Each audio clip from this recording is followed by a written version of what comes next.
নমস্কার, অতনু প্রজ্ঞান বলছি। এবারে ঠিক করেছিলাম ক্রিসমাসে মাকে একটা সারপ্রাইজ দেব।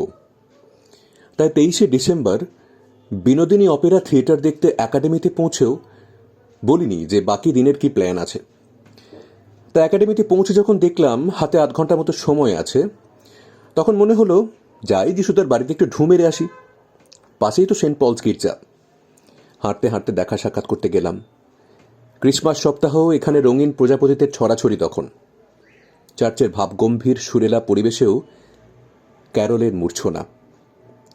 গির্জা দেখা সেরে টেরে নিয়ে জমিয়ে বসলাম থিয়েটার দেখতে। থিয়েটার কেমন? অসাধারণ। সুদীপ্তার অভিনয় কি বলবো, যেন মনে হচ্ছিল বিডন স্ট্রিটে পৌঁছে গেছি নটি বিনোদিনীর আমলে। নাটক দেখে বেরিয়ে আসতেই মা বেশ খুশি খুশি মুখ করে বলল, কি দারুণ নাটক বল। আমি বললাম, হ্যাঁ দারুণ লেগেছে। বললো, দারুণ দারুণ। বললো, চল বাড়ি যাই। আমি তখনও কিছু বলিনি। গাড়ি চলল বউবাজার থানার দিকে। সুবিধে হলো যে মা কলকাতা চেনে না, জিজ্ঞেসও করবে না যে কোথায় যাচ্ছিস। কিন্তু এবারেই তো সারপ্রাইজের পালা। মাকে নিয়ে গিয়ে পৌঁছলাম বো ব্যারাক্সের সামনে। বললাম, চলো নামো। কোথায় নামবো রে? বাড়ি তো আসেনি, কোথায় যাবি? চলোই না। মাকে নিয়ে হাঁটতে লাগলাম। মা তো যথারীতি অবাক হতে ভালোবাসে। বলল, এই লাল লাল বাড়িগুলো কাদের রে? ক্রিসমাসের জন্য সাজিয়েছে? আমি বললাম, হ্যাঁ। তারপরে বলতেই হলো বো ব্যারাক্সের গল্পটা। ইস্ট ইন্ডিয়া কোম্পানির আমলে ব্রিটিশ সৈন্যরা যখন ভারতবর্ষে এসেছিল, তখন ভারতবর্ষের মেয়েদের সঙ্গে তাদের সম্পর্ক হওয়ার পরে যে জেনারেশনটা তৈরি হয়, তারাই তো অ্যাংলো ইন্ডিয়ান। অ্যাংলো ইন্ডিয়ানরা এদেশে রয়ে গেল, অনেকে আবার চলেও গেল এদেশ থেকে।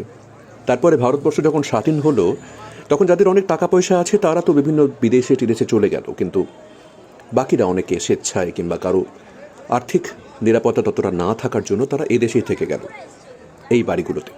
এই বাড়িগুলো তৈরি হয়েছিল এককালে সৈন্যদের জন্য। পরবর্তীকালে অ্যাংলো ইন্ডিয়ান যারা সংসার পাতল, তাদের জন্য এই বাড়িগুলো রয়ে গেল। তারপরে কতদিন সরকারের সঙ্গে নানা রকম আলাপ আলোচনা, কনফ্লিক্ট হয়েছে এই বাড়িগুলো ভেঙে নতুন করে আধুনিকীকরণ করার জন্য, কিন্তু ফাইনালি হয়নি। এখানকার বাসিন্দারাই চায় না, এখানকার বাসিন্দারা পুরনো ঐতিহ্য ধরে রাখতে চায়।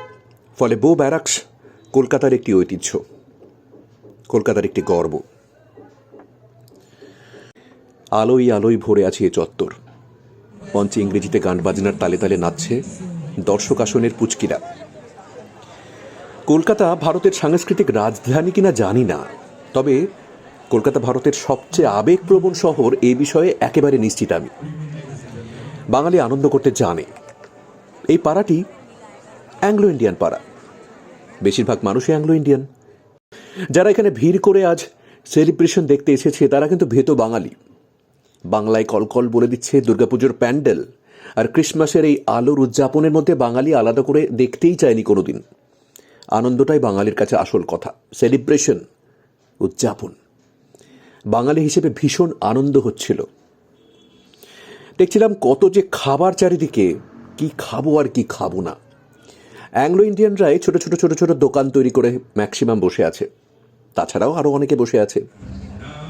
কেক থেকে চাইনিজ, ভেন্ডারো থেকে সসেজ, ওয়াইন, কি নেই। আর দামে বেশ ঠিকঠাক। মা আর আমি দুজনেই বেশ খেতে ভালোবাসি। কিছুটা খাওয়া দাওয়া ওখানে হলো। তারপর মা বলল, আমি আর এসব এখন খাবো না, বুড়ির চুল খাবো। এই যে কি মা হচ্ছে বুড়ির চুল? মা, তোমার না সুগার? এত কিছু খাওয়া হলো, তারপরে মা ফাইনালি এইটা খাবে। মা বললো, আরে এই পুজো উপলক্ষেই তো খাচ্ছি, তারপর তো খাবো না। আমি ভাবলাম, হ্যাঁ পুজোই বটে, যিশু পুজো। বলো, দেখ আজকে খাচ্ছি, তারপর এখন আর খাচ্ছি না।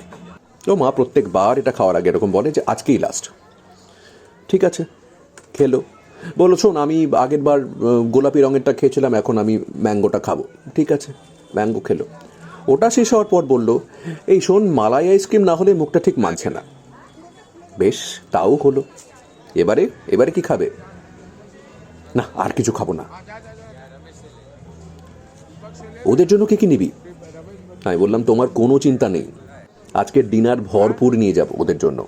আমার মেয়ের সামনে পরীক্ষা, এই সময় টিউশনির জন্য ওর আজকের আশাটা সম্ভব হয়নি।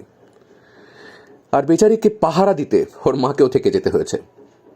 কাজে কম্পেনসেট না করলে হয়। কি কি নিলাম দেখিয়ে দিই। লোভ দিলে দিন, কিন্তু লোভ দিলে অসুবিধে নেই, কারণ কাল রাতের ডিনারেই সব কিছু পেটের মধ্যে চলে গিয়েছে আর ফর্সাও হয়ে গিয়েছে। কাজে পেট ব্যথার আর কোনো চান্স নেই। একবার দেখে নিন।